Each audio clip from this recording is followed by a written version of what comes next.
سارے مولوی اکٹھے ہو کے درس آل محمد کے. کیا کہنے ان علماء کرام کے جن کی قبریں ہمارے جسموں سے زیادہ مہنگی ہیں, جن کا پیشہ شیعہ نہیں, جن کا مذہب شیعہ تھا, جنہوں نے نگر نگر علی ولی اللہ پھیلایا, چھت چھت پہ عباس کا علم لہروایا, کریا کریا نگر نگر جا کے زہرا کا حق منوایا. سارے مولوی اکٹھے ہو کے درس آل محمد کے دروازے پہ قبلہ مبلغ اعظم کو ساتھ لیا.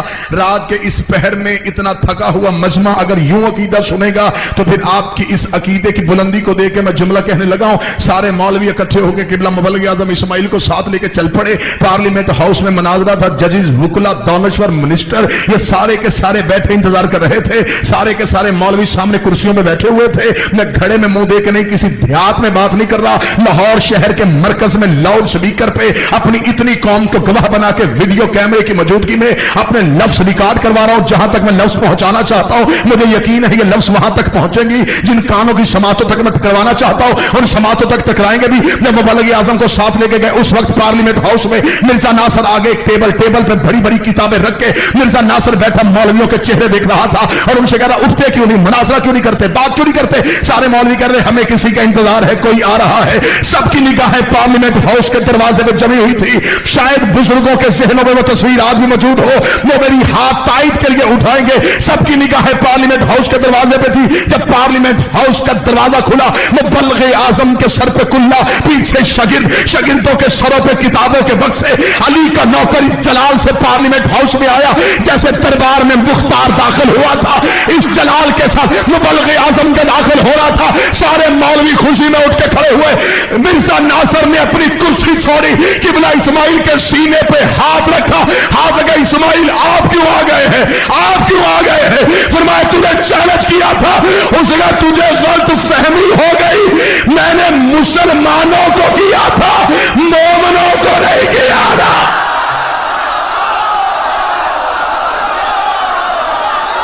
سارے بولو مل کے بولو حیدر حیدر حیدر حیدر حیدر حیدر, نعرہ حیدری.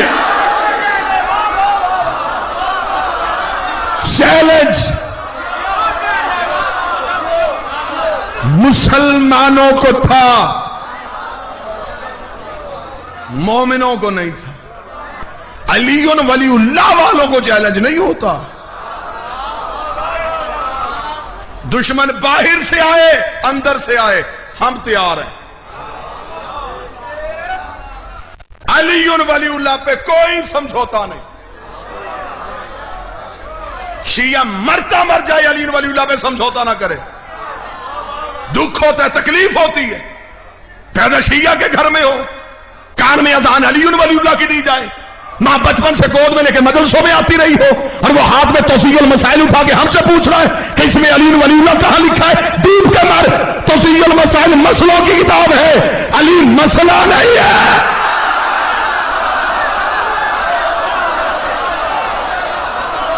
علی حقیقت قاہرہ کا نام.